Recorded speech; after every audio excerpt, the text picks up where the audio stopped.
Hello, everybody. Welcome to CivHaus. I'm Rob. He's Connor, and today we are going to be going over our review of Civ 7. Yes, a combined review, something that I don't think either of us have ever done. Connor, have you ever done this before?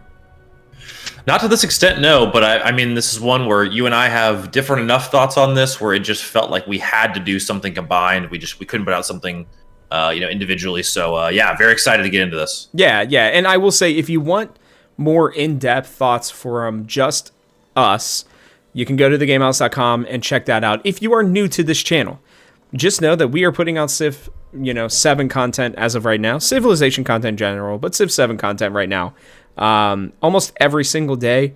If you enjoy different guides, let's plays, different news updates, all that kind of stuff, you can go to CivHaus here and subscribe. And you can like this video, so then you're getting more of our nearly daily updates. So we hope that you will join us for this. And if not, we hope that maybe you'll just enjoy this type of a review. It's very different than anything I've ever done before. I know Connor and I are both very excited for this game, and there's a lot to discuss. And we split it up into 4 sections: graphics, music, multiplayer, and then an overarching gameplay one, where, Connor, I think that, there's a lot more to games than just these things, but I think that this, encompasses, all the major themes that we want to talk about. Yeah, and we're going to also, probably throughout this conversation, just kind of talk about the game and its overall place and kind of, our large kind of top-down macro thoughts as well. So we want to dive into each section. We're going to save gameplay for the end because we think that that's one that we're probably are going to yap about the most. But should we just kick it off with kind of the graphics discussion, Rob? Yeah, that's what I was going to say. Let's hop into graphics here. And I will say that there's, I think, something that you and I are probably going to both agree on. Now, we haven't totally read each other's reviews, to be clear. Or at least I have definitely parsed over them very briefly. But I think we're both going to agree on this one, Connor, that the graphics kind of being a mixture, a balance of both Civ 5 and Civ 6 has made a lot of sense and has looked great. Yeah, I couldn't agree more. Honestly, for me, graphics in a Civ game and people's opinions on it is kind of similar to like having a favorite ice cream flavor. Some people are going to like chocolate, some are going to like vanilla. Yeah. I'm a chocolate chip cookie dough fan. But I think for me, I think the graphics in Civ 7 are brilliant. I love the hexagonal, the way the new tiles are discovered. I love the art style of the units, the buildings. This is the kind of art style that I was hoping we would get in Civ 7, but I recognize that may not be the art style that everyone wants. But I think you're right in saying that this is a pretty good blend of kind of what Civ 5 and Civ 6 gave us as far as realism versus kind of cartoony, just kind of the overarching art direction. Yeah, I completely agree. And I think that for me, this is what needed to happen. I will still say that I prefer Civ 5, to be honest with you. I'm not again, ice cream, flavors aside, I do think that the seriousness fit with the time. But I think they, it's clear to me, and this will be just a kind of a theme that runs throughout for me personally is they are trying to make this game more for the masses than ever before, right? Civ 4, Civ 5, all pretty much PC players. I know that Civ 5 started to, or maybe it was Civ 6. One of them, whatever one was a revolution that got added to like the Xbox and stuff, is really when things started to become a little more cartoony, because I think that that's kind of the style and everything that fits with what players want, right? Like the more casual players, I would say. Doesn't mean that they don't like Civilization as much. It's just that, I think that there are a lot more, especially up until that time period, a lot more serious PC players than there were, than there were console players. And so they moved into this cartoony graphics in Civ 6, and a lot of people hated it. I mean, a lot of people. I didn't mind it. I didn't think it was bad, but they did such a great job in this one of making it feel a little bit like both. A little more of the 3D, a little less serious, but there are some picturesque parts to this game. Like when you really zoom in and you look at a navigable river or a mountain or even the deserts, right? There's just so much detail, I would say, which Yeah. there are parts of this game that definitely do not have that kind of detail. So I'm very glad that they took the time to make the game look great.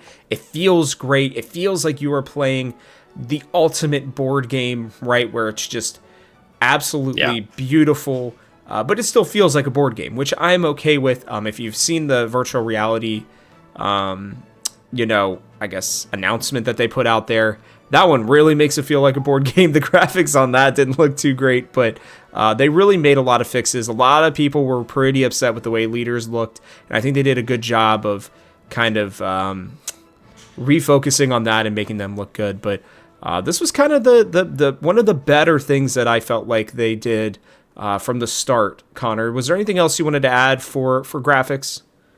Yeah, I think that for me, and then I kind of want to transition us to something is, I think for me, the distinction is between how the actual board looks and the gameplay itself versus the leader models. Yes. I'm not as big of a fan of the leader models. Like, I think Augustus looks kind of goofy and some of the other ones look corny. I think some of them look really cool. Like Jay Rizzi, Jose Rizal looks great.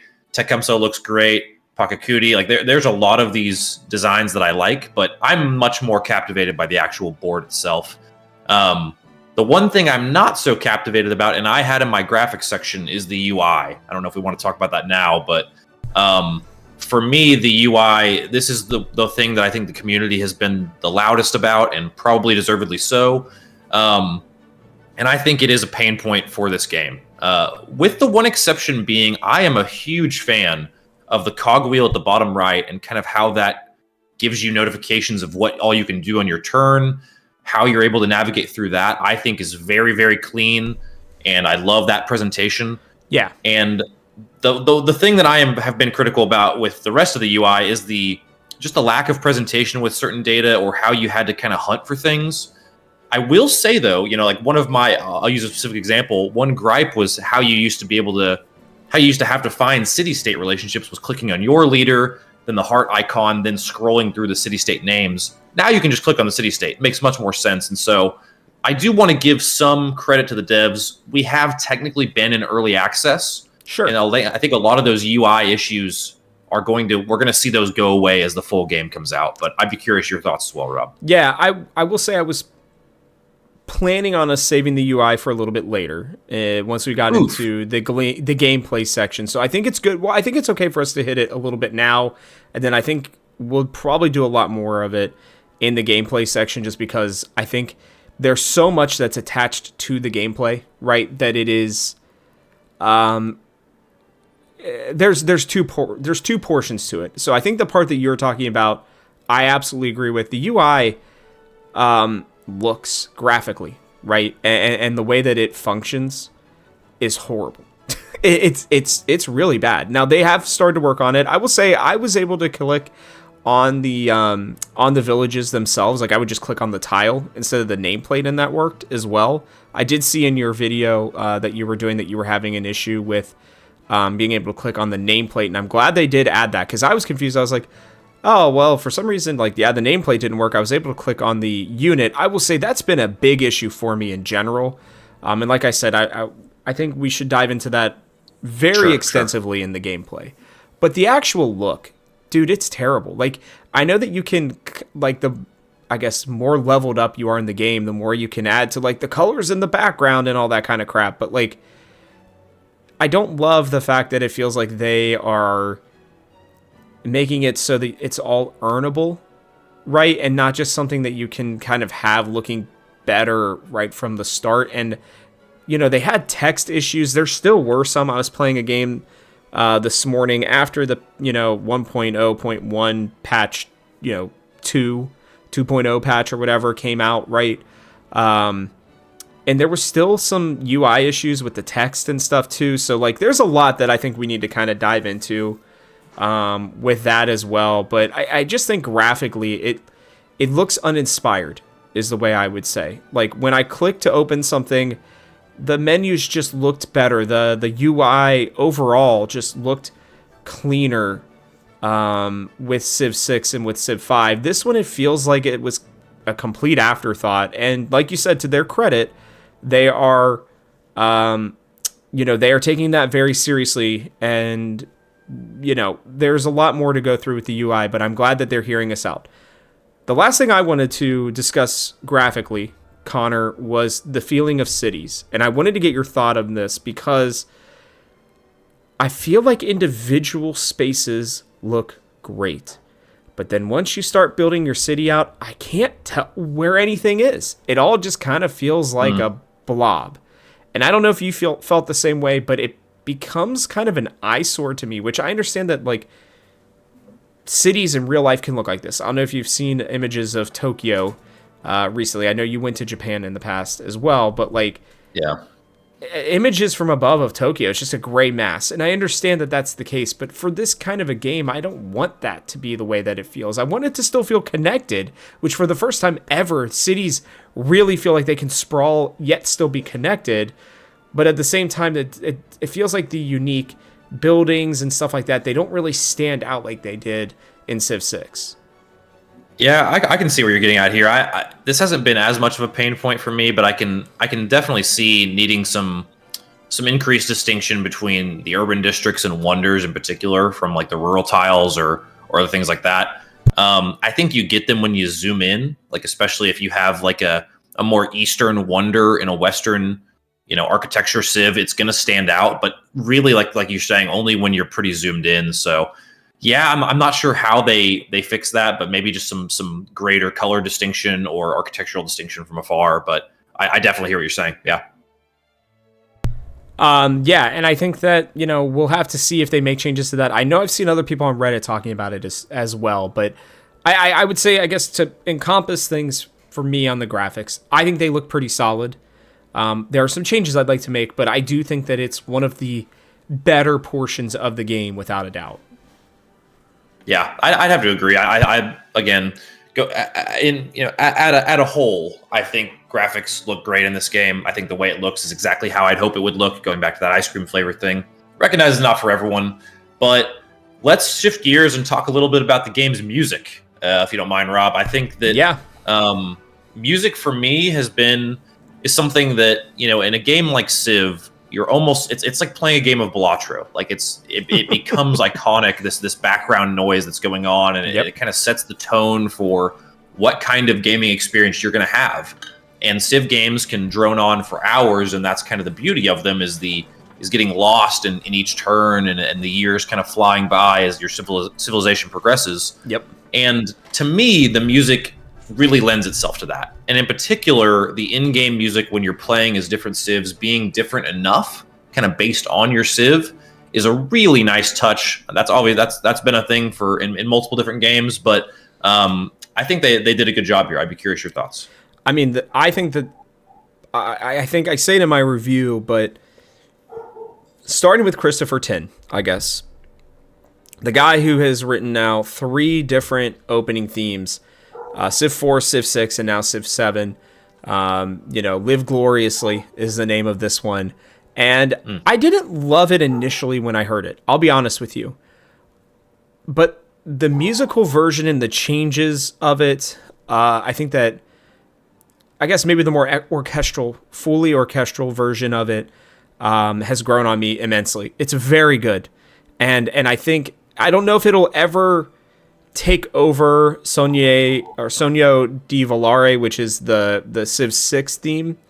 I think that one is peak. I saw somebody on Reddit one day said this should be what is being played when we, set up our first base on the moon or on Mars. And I was like, yeah, dude, I totally agree with that. Or if the world ever comes together, this should be the national anthem. I was like, yeah, I could feel that.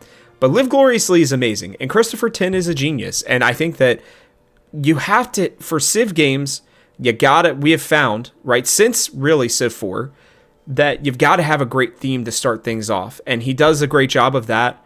And to your point, each Civ has their own thing, and it's so good. They have for a while, but these ones just feel lively and very well connected. Like, if you know the history of these different civilizations, the music is going to hit really hard, right? Like, if you listen to, I think a couple of ones that I note are America, Russia, and the French Empire.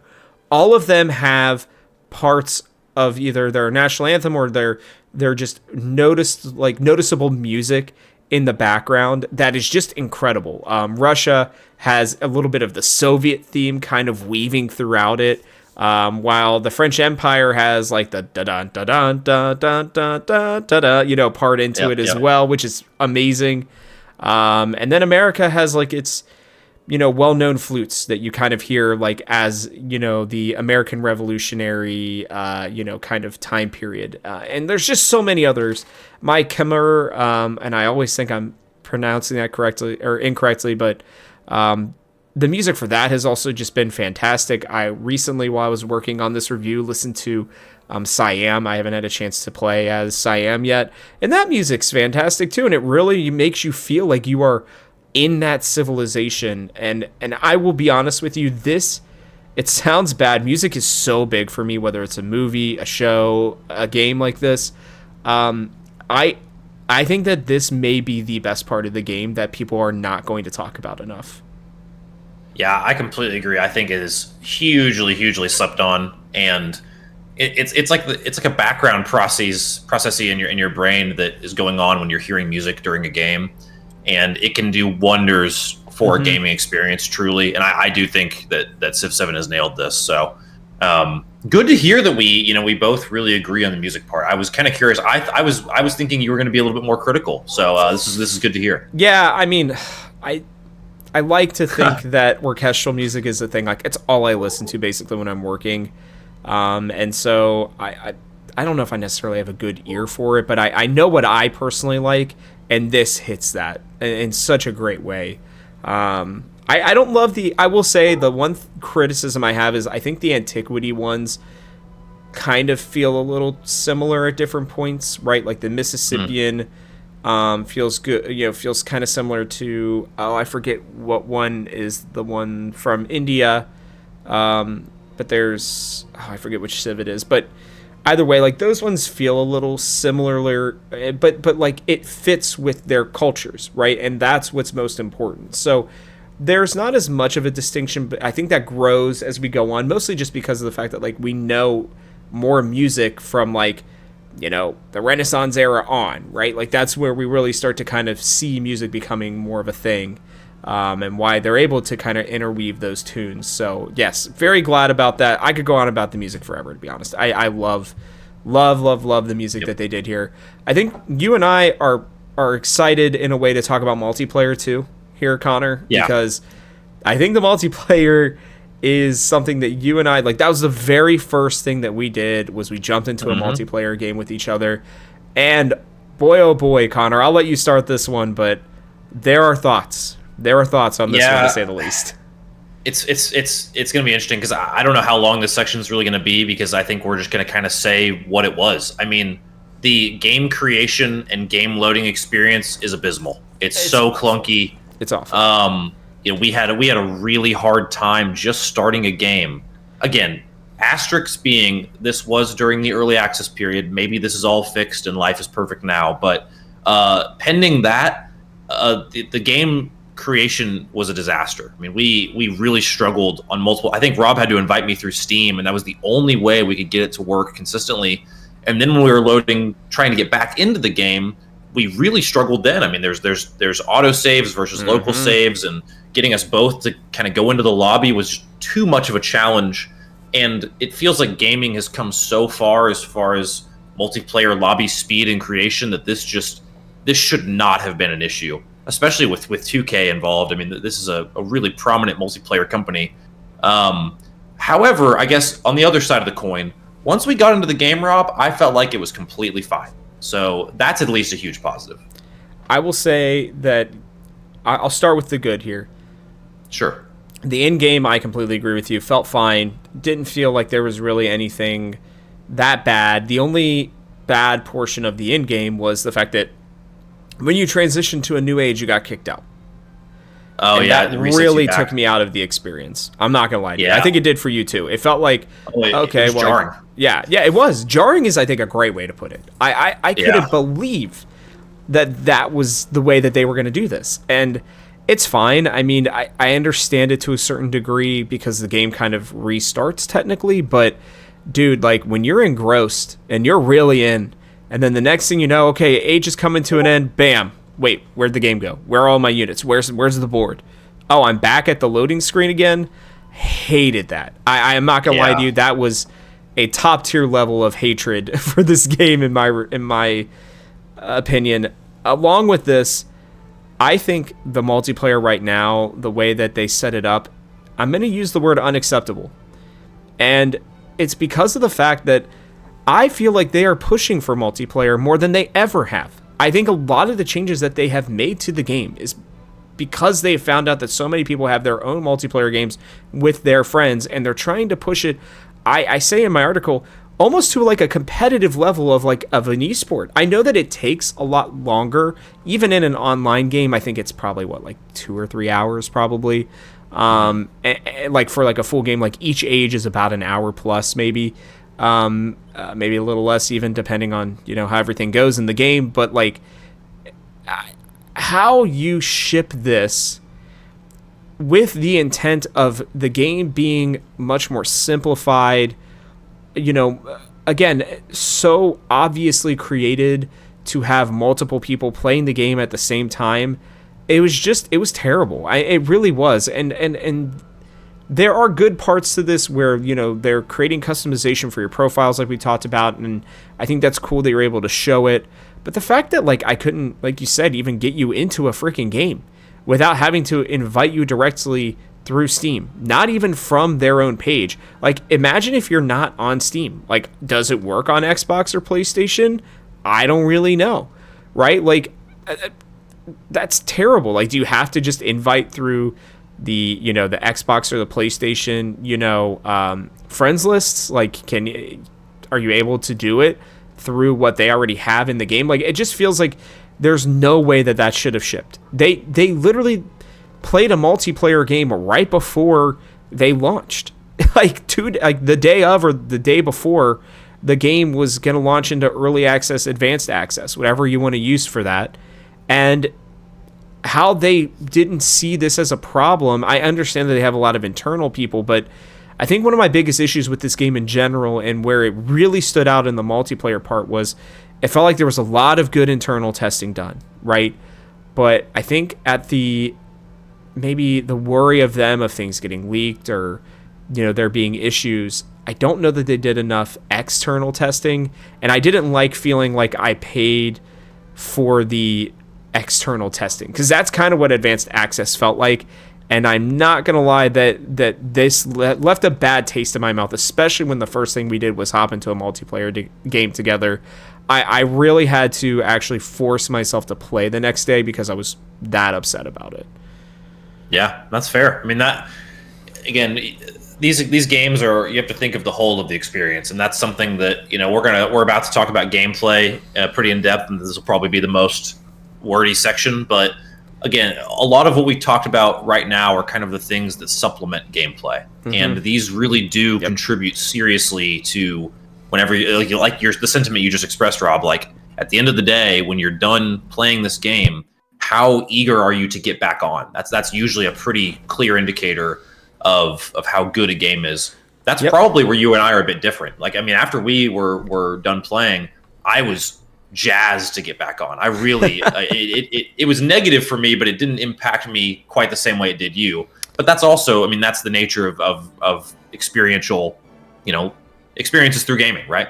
So, I think is it finally time for us to talk about gameplay though, Rob? Is it? Yeah, I think it's time. It's time, and okay. I think starting with UI, dude. I think that's where we got to start. Yeah, because I like ending with the good, Connor. That's where I like. I want to start bad, and there's plenty of good, a lot of good. So you start with UI. Tell me where you're at with this, because again, you I think have a much nicer perception of things, which is good. The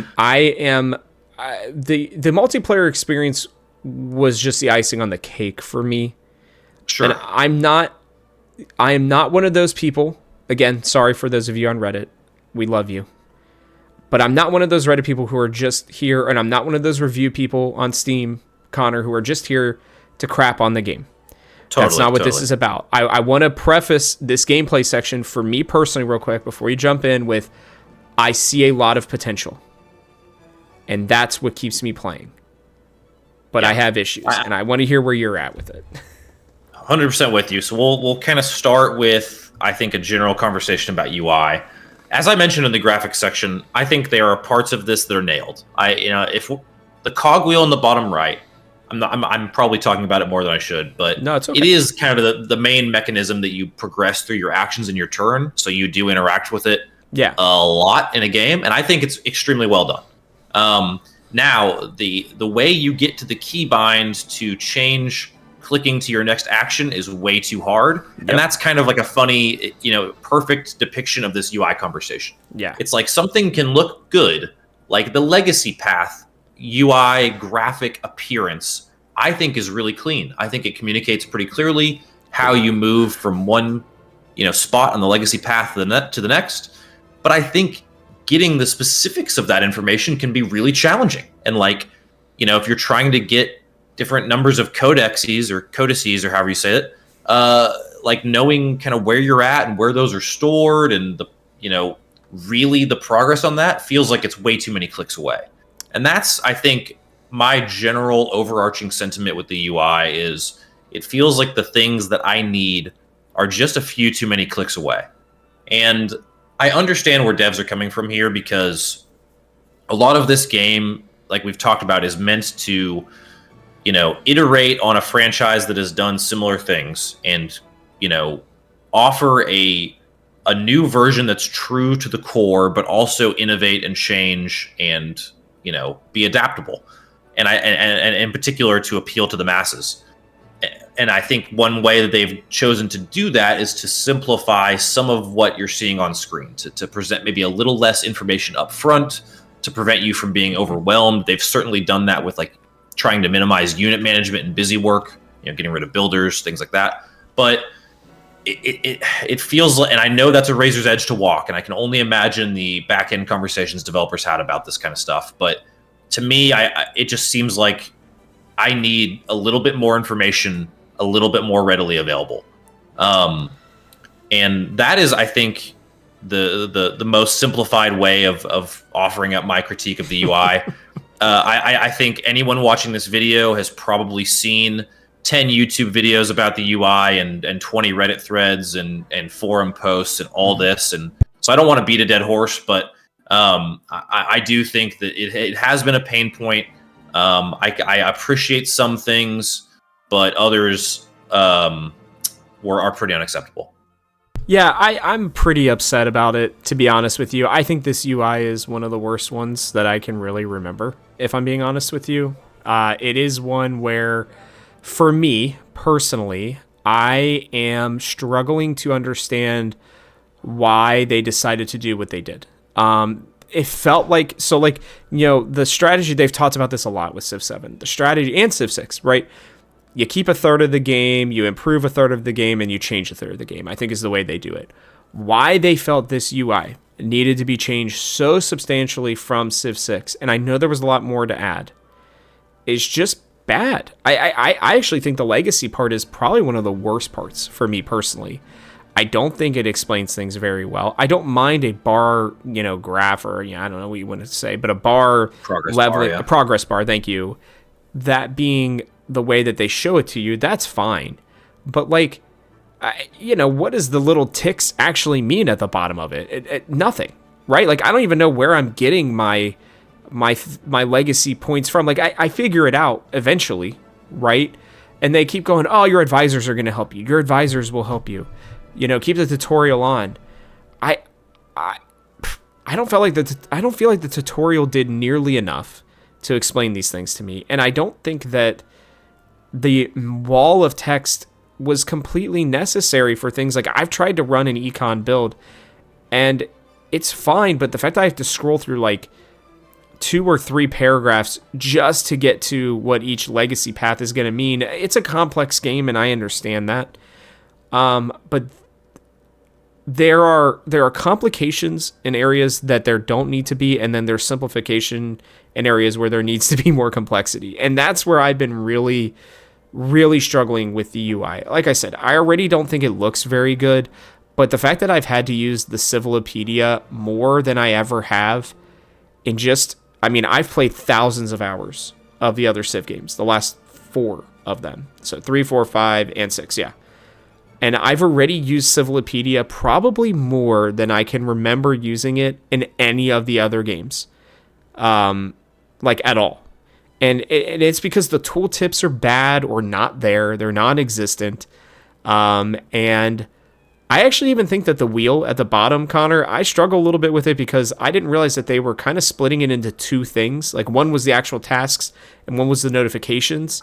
I don't mind that at all, but like it definitely is like I'm getting notifications for things and I don't know what's happening, right? Oh, well, so-and-so became unfriendly with somebody else. Okay, well, where can I see that? I click on it and it just disappears. Like, where do I see this relationship that you're talking about, right? Like, where do my, like, I want to pop to, where's the unit that I need to go to? Oh, I've got to go into the menu and select that, yes, I would like to be taken to my next unit that needs to be moved, right? Like, I was playing even today and one of my units almost got killed and I don't even know where it got attacked from because the game didn't show the 3 units that showed up to try to kill my scout. Like I just was like, oh, I go to my scout. Oh, he's almost dead. I didn't know. I don't even know how that happened. And then, the experience for those players, I like being able to see, the little attacks and everything, but like, there are a lot of people who don't. And I don't really remember seeing that option available.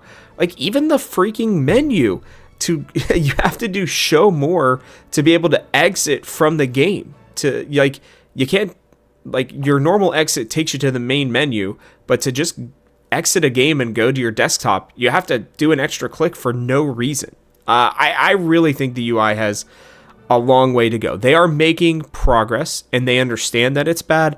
This is just another thing where I don't understand how it got shipped, and I don't really understand why they had all these content creators that are now having a problem with it that didn't say, either they didn't say anything or they didn't take the feedback.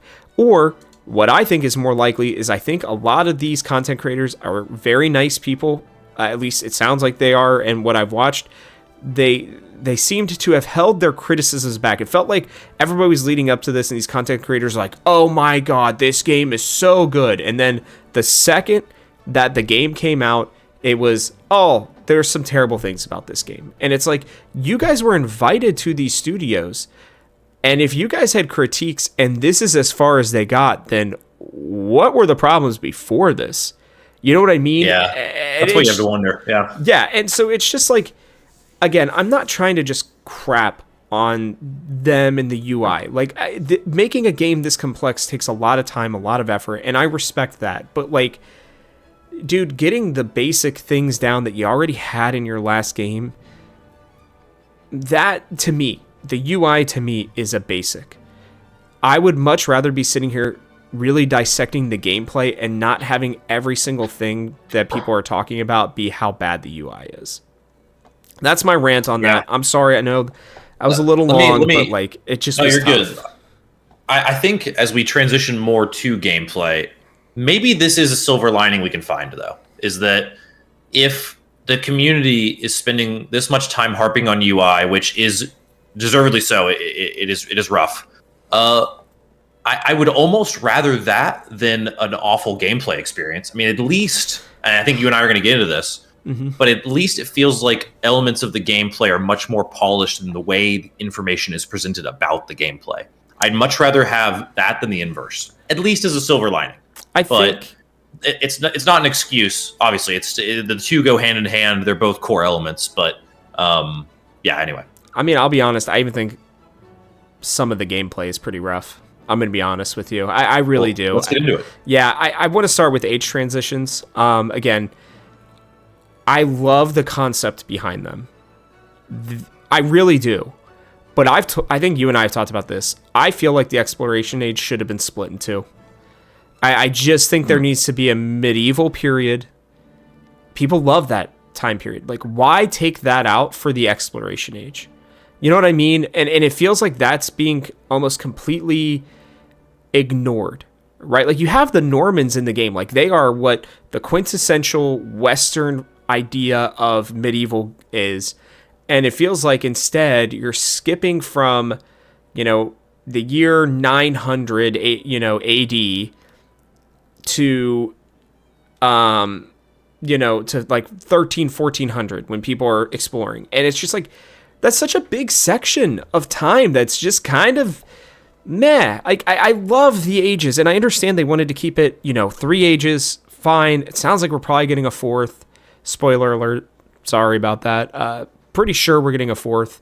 All signs indicate that that's going to be the case, but just, I don't know. Like, it feels like I don't like this game, and I really do like this game. But, because I think it's mostly because I see where they're going to go and where the potential is, and I'm going to enjoy this portion of it, but, I want to almost just,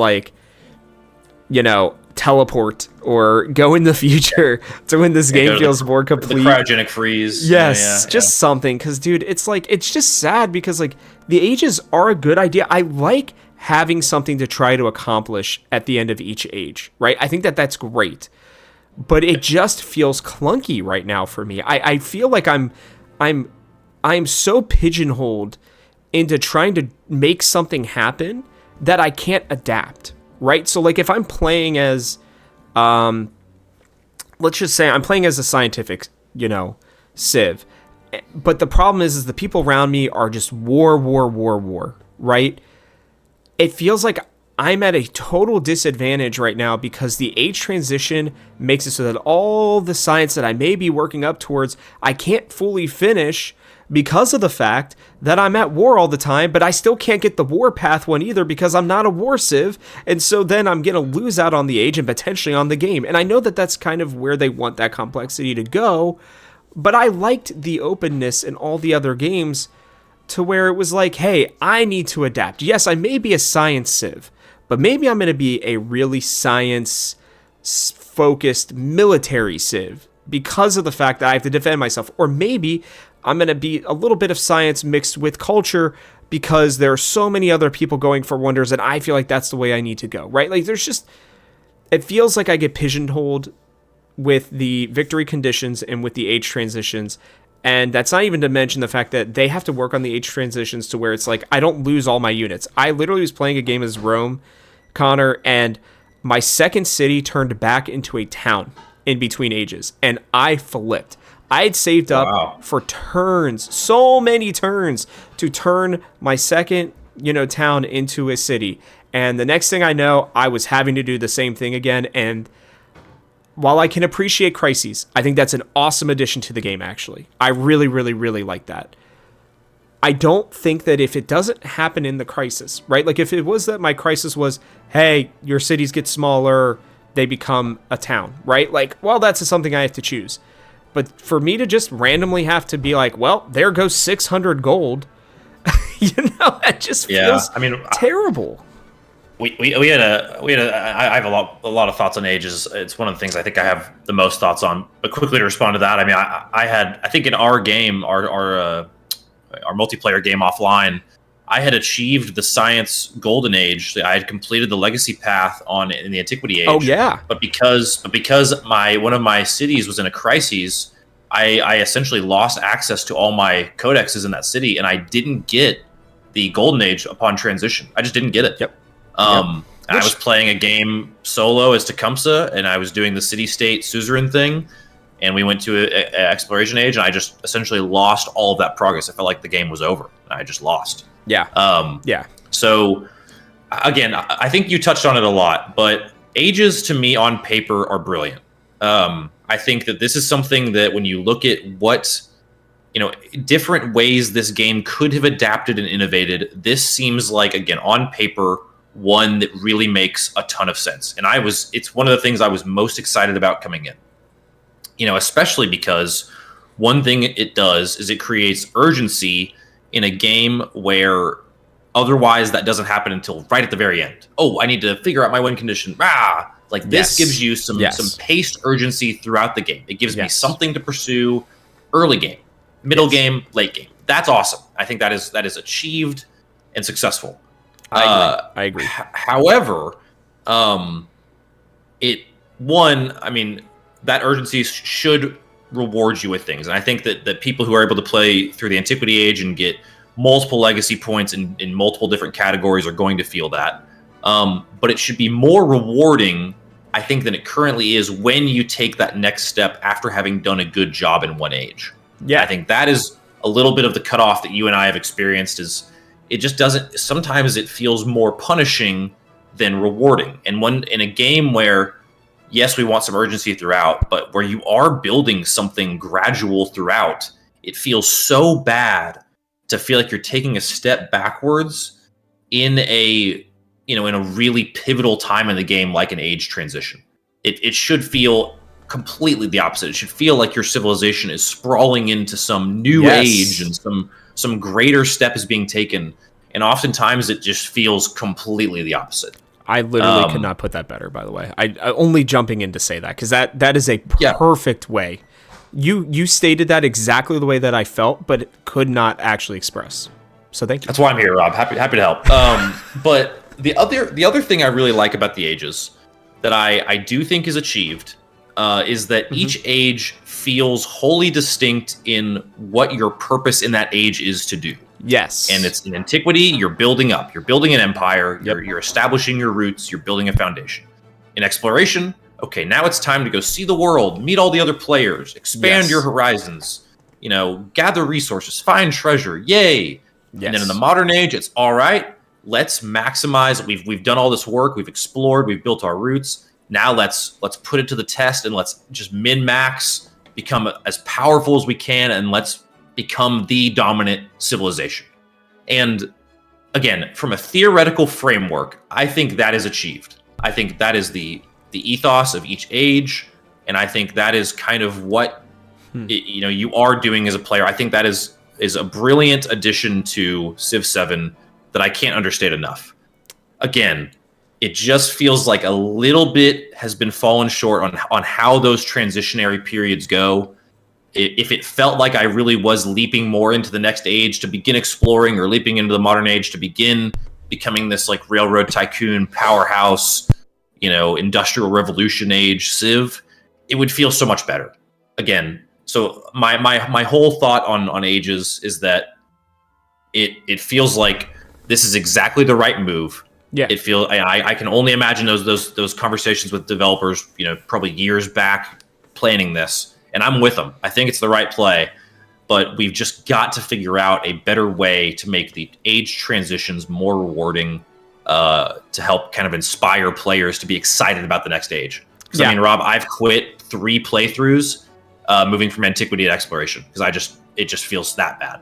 Yeah, and that's the issue, is you shouldn't want to do that. Like you said, it should make you excited. Okay, I'm taking the next step, not like I'm, either that or like with Crises, right? It's like, okay, I've survived this thing. Now I get to move forward, right? And it just, even like losing your units, dude. I mean, I transitioned and I had a bunch of different units. And next thing I know, like, I think I had the same amount of units technically, but then they were all in different cities and different spots. And it was like, I was preparing for war. I was literally like walking over to Ashoka because he settled 5 cities, not exaggerating, 5 settlements in the last 30 turns, all right next to me. And I was like, I got to stop this expansion. I don't even think I'm going to keep all these, settlements, but like they need to be gone. The next thing I knew, I was like, okay, well, I have a commander here, a commander there. I got, 3 of my 5 archery units are in completely different spots. It was an awful feeling. It was a really terrible feeling. And I will say too, I'm glad that they fixed Marathon and Epic, because you and I were playing an Epic game, didn't feel that good. And then I played Marathon and oh God, it was awful. But we'll move on. I think we've done a good job on ages. I think now we've got to look at, I don't know, what would be a good thing to look at? Because like one of the notes that I made, or actually you tell me, what were you thinking? I was thinking, I mean, one thing I think we should talk about is, and this is one of the biggest gameplay mechanic shifts, is that you can now play as a leader in a unique Civ, and then kind of that mechanic. Okay, so you maybe have worse thoughts on this than I do, so I'm intrigued by that, because this was like one of the things I wanted to end on, because I actually really liked this. Oh, well, I mean, my thoughts are pretty positive. So we can save us if you want. Well, Up to you. because I wanted to, like I was saying, I want us to try to end on positives. I think All there right, are we'll still save some it. negatives that I think you and I would both Let's do agree it. with, right? Like, I Yep. think maybe the next one here, let me see if I can find it. Sorry, I got a lot of notes. Where is this? Give me a second. Well, I guess it was mostly legacies. I think it was legacies that I was really upset about. I think there are a couple little like things. I think the AI still needs some work, Connor. I actually I do. I want to talk about loyalty for a second because Okay. I don't know if you talked about it in yours. I know there are I've seen a lot of sentiment, excuse me, that loyalty's bad. They didn't like it. But at the same time, people are complaining, and understandably so. You have 4 cities. You got maybe a very small spot right in the middle. And Ashoka or Ben Franklin, somebody is settling in that one little area. And there's nothing you can do other than to just go and take it. And that's one of the reasons why I liked loyalty. I loved loyalty because in no real world, right, is a city that has a connection to another nation just popping up in the middle of somebody's borders and being able to stay independent, right? And if it does happen, it's very rare, right? There are little countries that works, and that's fine, but those are more like what we see as city-states and villages in this game. And I just am hopeful, Connor, that they will add something to the game, to the AI, that's going to allow it to address issues like this, that's going to allow it to really understand, like, I mean, Ashoka was just popping off. I don't even know how in the world in antiquity do you have the ability to have 8 settlements at like the midpoint of the game, because I was playing a longer game and I know that they were not that far past me in terms of tech. So I don't know if you have experienced this at all, and then I think we should move on to the good stuff. But this was a big gripe that I had, because what I did like, I guess my last little point on this, so I played Humankind, I played Our History Untold. I really liked in both of those games that when you settled an area, and I think Humankind did it probably the best, because in Aura, when you would take an area, right, you were taking a portion of the map, and instead of hexagons, they just would have random blotches of like landmass, and then you would take that entire region, right, and it would be split up into multiple little areas within the region. It was pretty cool. With Humankind, I liked it because it was like Civ, to where you could settle in a region, and then it didn't matter where you settled in that region. You could settle on the south side, the north side, whatever, but you had that region, and nobody was coming in and, messing with, putting cities in random spots as often. I love the fact that Civ has the openness to where you can settle anywhere, but I don't know. There are little things like that really bothered me, that I felt like they had fixed, and now they've taken out, and I don't really know how to feel about it. Because I want the loyalty system back, personally. I loved that. I think it was great to have to try to struggle and figure out, hey, maybe I can't just expand forever wherever I want to, and my citizens stay loyal. Like, that just felt so real to me. So I don't know. Maybe I'm wrong on that. No, I think it's good. I think that's probably if I'm getting in the brain of the developer, that's more towards this overall sentiment of let's make the game a bit more accessible, and maybe, not to use the word easier, but maybe that's what it's after, a little less complex. But I think, at least as far as this stuff goes, I think if you're a player who likes wide gameplay, you're gonna like Civ 7. It seems like there's just no penalty to just founding as many settlements as you can, as long as you can keep your happiness at a reasonable level. I mean, it just seems so powerful. So that's really the only analysis I have to this point, though, Rob. I mean, I'm much more of a tall city player, so that I have had some frustrations with that as well. But As far as loyalty goes, again, I'm fairly neutral on this, so not Okay. a ton to add. That's fair. That's fair. We can move on then. That was just the last little thing because Oh yeah. it was bothering the hell out of me. I'm not gonna lie to you. Just seeing these cities pop up in random spots where I'm like, what? Like you got 4 tiles. Like why? Yeah, I Just, agree. Please. Some of the maps look ridiculous when you zoom out and look at them. I was gonna say that's my other little gripe is that the maps are all rectangles for the most part. The one that I have been playing on my Let's Play, I think I did something different. I don't even remember what map type I picked because I can't see that in the you freaking eye. But I told people in my Let's Play that's coming out today, actually on the same day that we're doing this review, I told them to use the seed for their map if they would like to because it felt really good. I'm not gonna lie, it felt really really good because it felt like I actually like a golf coast type thing, which was good. Yeah. But oh yeah, your start is insane compared to mine. Well done. I love it. Yeah, I got lucky. We'll take it. But let's head into the good, dude. Let's head into the good. Yeah. Leaders and civs. Start us off.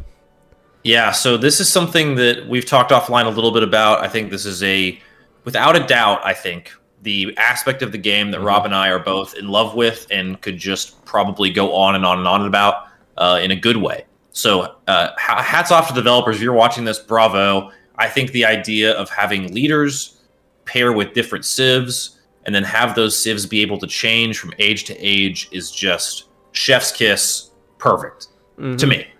This is the thing that really takes this game to a different level for me because it offers an insane level of replayability. It offers an insane level of depth of strategy.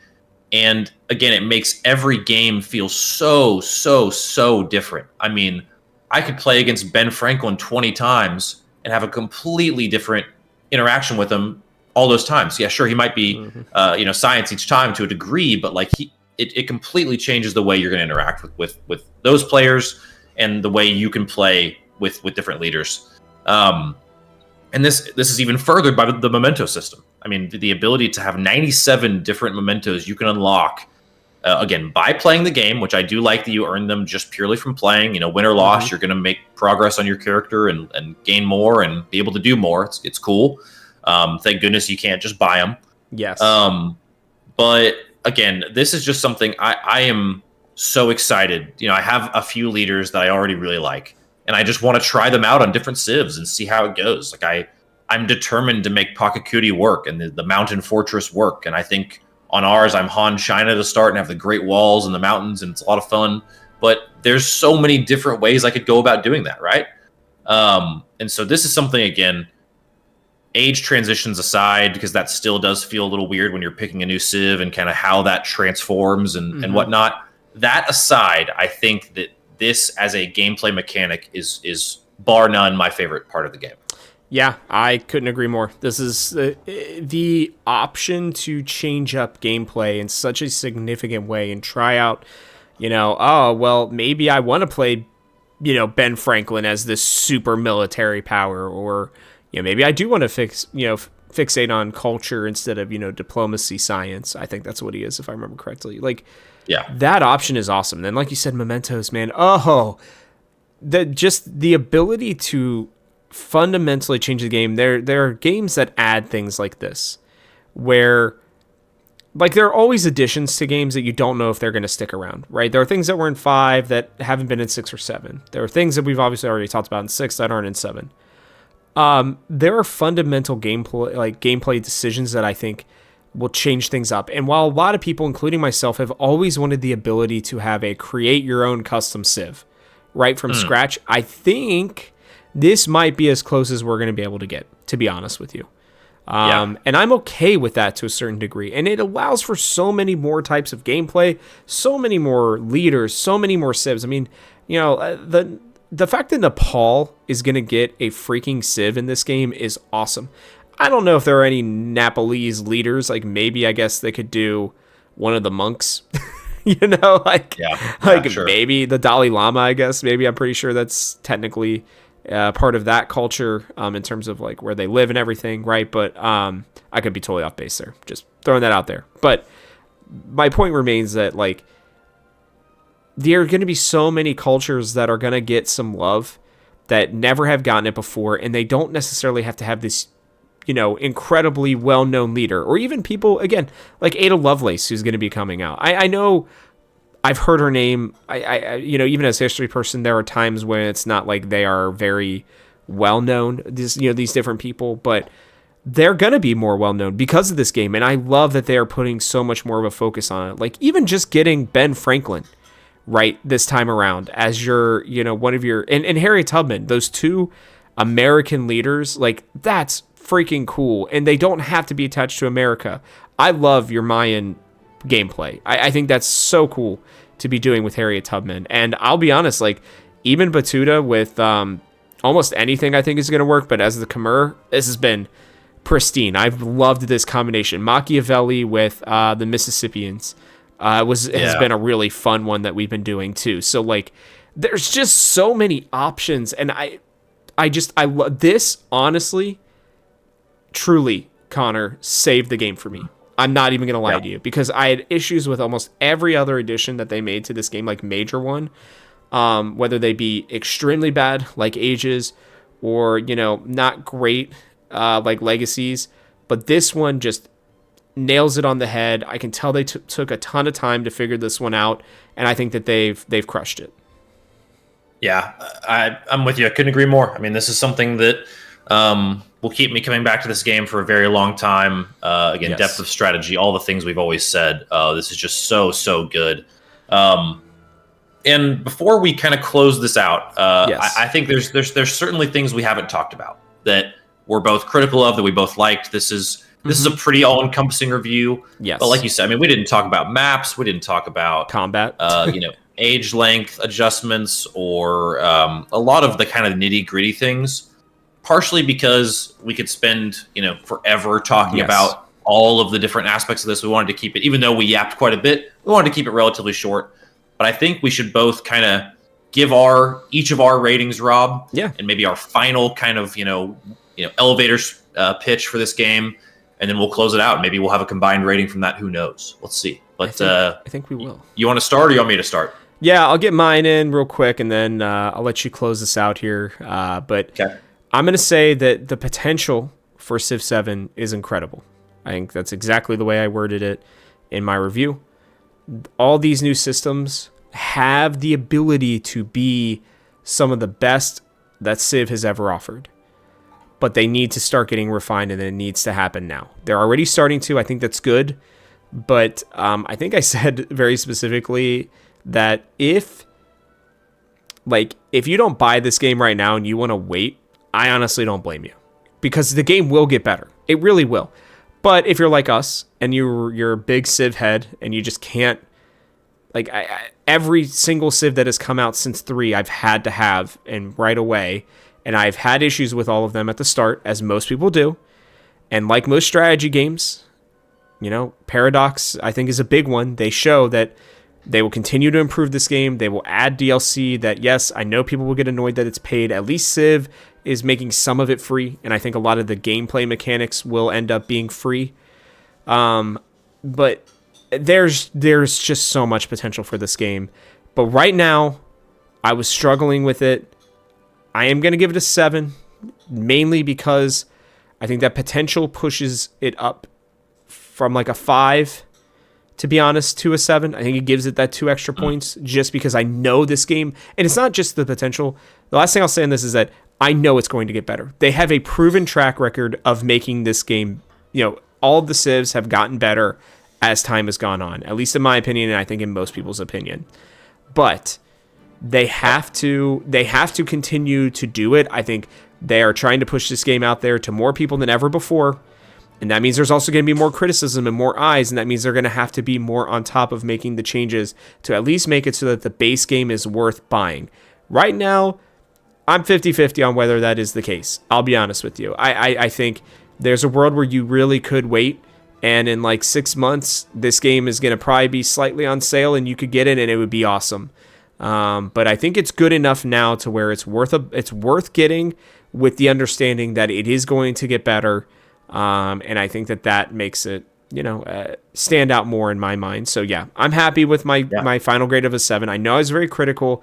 There are a lot of great things about this game, but there are things that they have to change, and I know they're going to. So 7 is okay for me. Yeah, I thought you were going to be lower. With all this huffing and puffing, at the end of the day, everyone Rob's just a big softie. He still loves the game, so just know that. So I'll give my thoughts here. So I think, all in all, and this is maybe some bias on my part, so I just want to acknowledge that. As a game reviewer, I'm never going to necessarily root against a studio that looks like they're earnestly trying to improve their product. I mean, I have seen so many developers do the opposite. Yep. And it's just mind-numbing and brutal to be a fan of games, of developers that are irresponsible and lazy. I do not think that is the case with Firaxis and this 2K, with 2K and this Civ team. I think this is a team that is earnestly trying to make a good game. They're trying to innovate, not just release a Civ 6 2.0. And they took risks in this game. I want to call that out, and I want to make that very clear. It's a huge risk to do ages. It's a huge risk to tell people they can play as one leader with some random civilization. And they didn't know necessarily how that was going to go. They may have focus grouped it, whatever, but still. Big risks being taken. Bold, new system changes to this, while still trying to keep it true to the heart of the franchise and still have it feel like an authentic Civilization experience for those players that, like you and I, Rob, have played a lot of these games over the years. Is the game perfect? No, not even close. Absolutely not. But do I believe a lot of my frustrations with this game can be improved or just outright fixed? Absolutely, I do. And that's already started to happen as we've come into the full release of the game. So with all that in mind, I'm giving Civ 7 an 8.5 out of 10 with, again, 10 being just a perfect game. And I want to say this. I'm probably a bit more positive of a reviewer than Rob in general. Maybe, I don't know if I'm generalizing there or not, but I also think right now in gaming, we are spoiled. I think we're to use a Civ term, we're in a golden age of gaming right now to a degree where we have a lot of really, really high quality games coming out. And so the temptation for me would be to rate this lower in the face of some games that have come out recently in the last couple of years. Sure. But I think still, just kind of putting that to the side, I think this is a fantastic game. I think if you're someone who is new to Civ, this is your best jumping in point of all time. I think if you're a long-time player, you're going to have some gripes. But what else is new? This is always going to be the case, right? We love this product. We're going to be analytical of it. It's never going to be perfect. Mm-hmm. But I think the dev team has done a damn good job and should be very proud of the product they have. I'm going to play this game for a very, very long time. This will probably end up being my most played Civ game, if I had to guess. So, again, Rob and I appreciate working with Rob on this channel because him and we align on a whole lot of things. But at the end of the day, we are two different people with different thoughts in this game. And so I think that gives us a good balance. So if you look at our scores combined, I guess the average is a 7.75. Yep. We'll call that either a 7.5 or an 8. You can make the call. But either way, I think it's clear that we both love this game. We're both excited about this game. And our reviews of this are not going to change our content output. This is still going to be a place whether we hate this game or not. We're going to make content for it. We still believe in it. And we're excited to keep bringing you all more and more content as the weeks go on. Yeah, and I think that's the important part is I think, like, yes, we have our gripes. I think me especially. But it's because I love this series and I know what it can be and hopefully will be, right? So, like Connor said, we are going to be dedicated. Yeah, I mean, look, we just gave an hour-plus review of this game. Like, if you don't think that we love this game and are willing to put a ton of time into it, then I don't know. I guess maybe I guess maybe you're just wrong. I don't know. I don't know how else to say it than that. We really do. And it's going to be a great game. I think it is a solid, like you said, starting point. I think especially for new players, it's very, very welcoming initially. I think a lot of my gripes are as somebody who has put in probably well over like 3,000 or 4,000 hours of my life into Civilization over the past 20 plus years, right? But it's a good game that could be great or incredible. Like, yep. I will say the ceiling for this game is 10 out of 10. The ceiling for this I'm with you. game is that it could go past Civ 5 or even Civ 4. Really. I mean, I think those are generally considered to be some of the favorites by most people. Yeah, I'm with you. Yep. I just hope they don't get lost trying to appeal to just the masses, and that now that they have already done that by launching on console, that they will, go in, Connor, and start to really grind out the nitty-gritty parts of it and make it so that it is a great game for not only new and more casual players, but also for those of us like you and myself who really love the complexities beyond just the leaders and the civs that we're going to pick. So I hope that's fair. Yeah, absolutely. I think it is. And so this is something, again, these are Rob and I's opinions. We'd love to hear yours in the comments. We also, just as a baseline, have really appreciated the support on this channel. Yes. I mean, we've had this channel up for about a little over maybe 2 weeks, and we already are at about 200 subs. We'll probably be at that number by the time we release this video. We thank you all so much for your continued support, for your comments, for your criticism, for your praise, for all of it. We genuinely do appreciate it. Mm-hmm. So again, if you like this content, like and subscribe for more. And from our house to yours, we hope you'll join us for one more turn. We'll see you next time.